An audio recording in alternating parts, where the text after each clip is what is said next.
Salut, c'est Marco de la chaîne Lift Trainer. Dans cette vidéo, tu vas enfin pouvoir bien brace et débloquer ton squat, exploser tes performances sur ce mouvement. Hey, what you need, yeah. Man, I got it, wow. What you say, hey.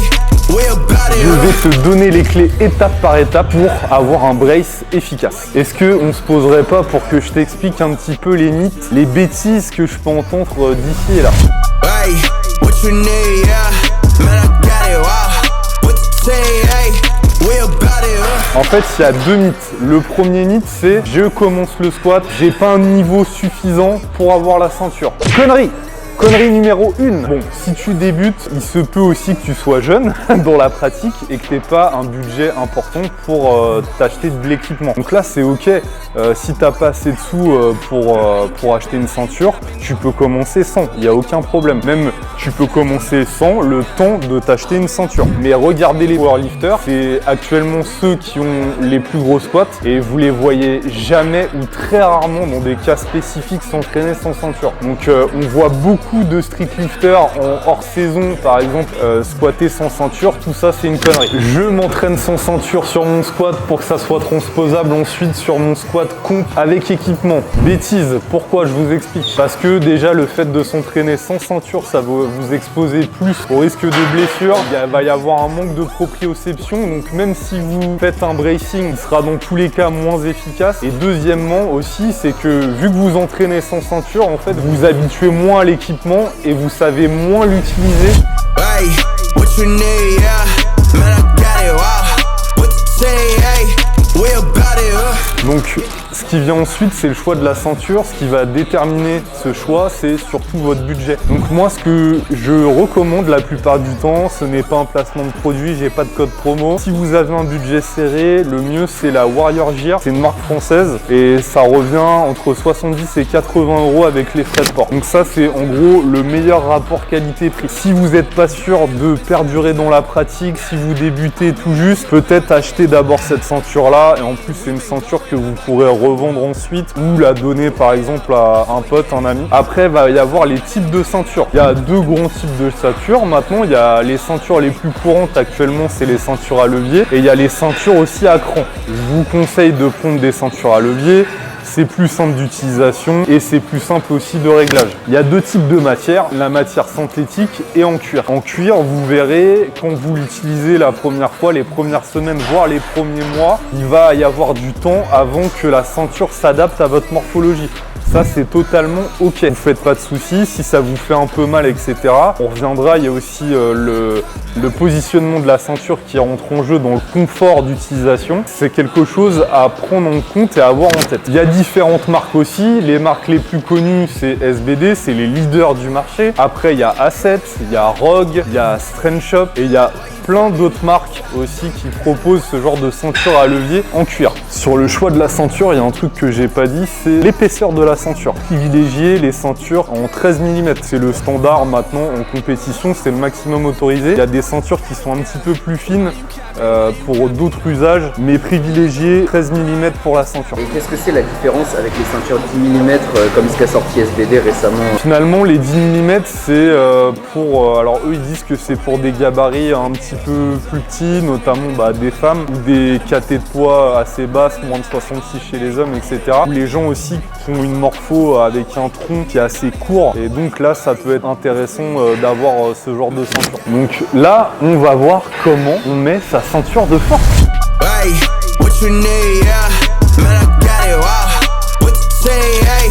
We about it, Donc tu vois, moi je fais cette vidéo là parce que j'en ai marre de répéter à mes élèves comment on fait un bracing efficace. Donc en fait cette vidéo là, je vais la balancer à mes élèves. Et là moi je vous la propose totalement gratuitement, mais je suis sûr qu'il y a des gens qui font des formations de bracing et qui vendent ça à des milliers d'euros. Et bûcheron. Et oui, je vais faire bûcheron et gagner des milliers d'euros. Le bracing, qu'est-ce que c'est? Le bracing, c'est une pression intra-abdominale. En français, il n'y a pas vraiment de traduction mot pour mot.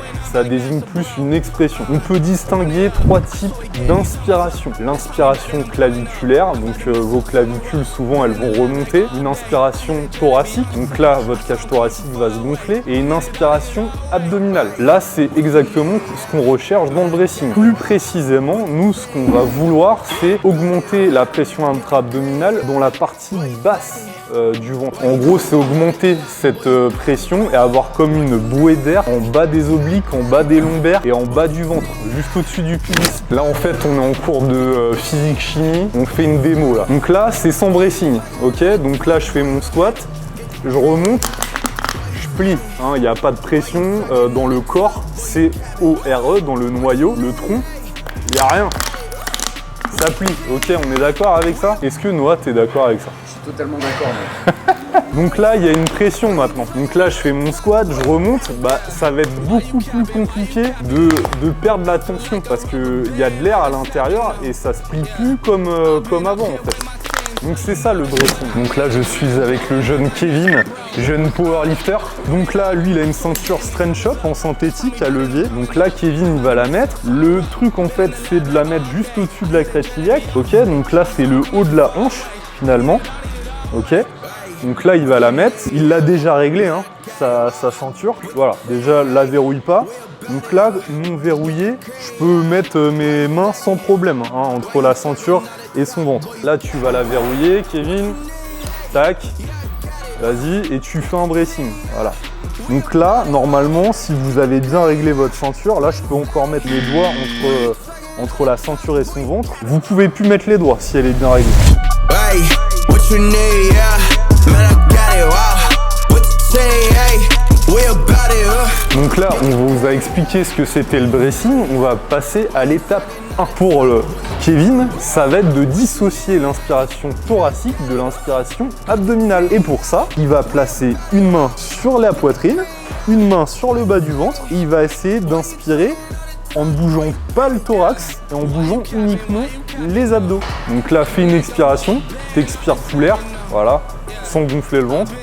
Et là, tu me fais une inspiration où tu gonfles que le bas du ventre. Voilà, c'est exactement ça. Parce que l'erreur classique, on y reviendra après, mais souvent les gens ils font un dressing et ils font non, il n'y a pas d'ossement d'épaule. En fait, les épaules, elles restent totalement immobiles. C'est juste le bas du ventre. Une fois qu'on a maîtrisé la première étape, qui est la dissociation.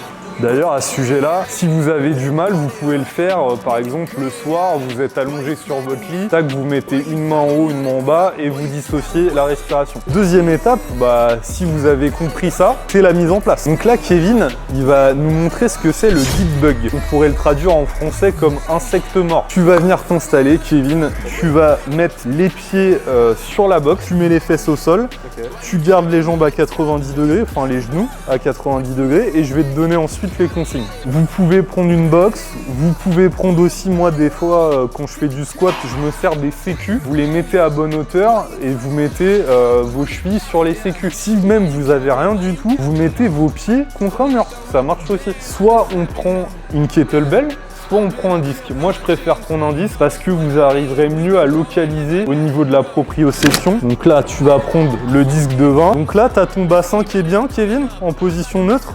Ok, donc là tu vas prendre une inspiration, voilà. Et là tu vas exercer une pression sur le disque, tu vas maintenir comme ça 3 secondes et après tu vas expirer. Donc là tu expires, en même temps voilà, tu appliques toujours cette pression.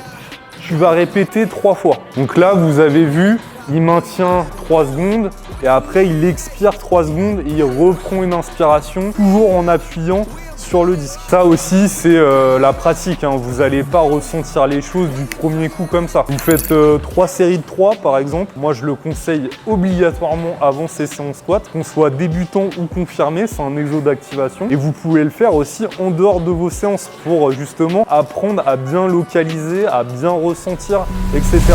Hey, what you need, yeah. Man, I got it, wow. What you say, hey. Cas pratique sur le squat, c'est ce qui nous intéresse. Pour voir, vous, si vous avez un bon dressing, toujours se filmer de profil. Bon, là j'ai mis ma ceinture, je vais prendre cette barre.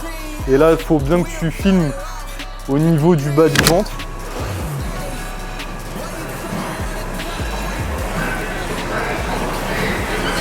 Ok, est-ce que vous avez vu mon bas du ventre se gonfler? Oui. Oui.